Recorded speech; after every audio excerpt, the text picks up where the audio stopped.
Salam sejahtera. Satu artikel saya dapat daripada utusan Malaysia yang mengatakan kawin sederhana tak mahu pening, era Fazira. Jika peminat menjangkakan majlis perkahwinan penyanyi dan pelakon era Fazira akan mengulai kembali julukan Wedding Day of the Year dengan pelaminan serba megah atau disiarkan siaran langsung di stesen televisyen, anda akan hampa.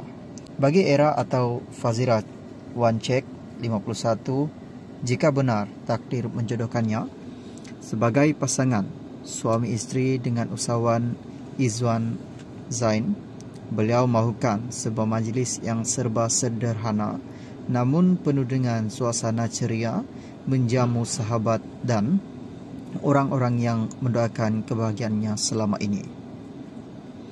Saya sudah pernah merasa majlis perkahwinan mewah, begitu juga dia, dalam Izwan.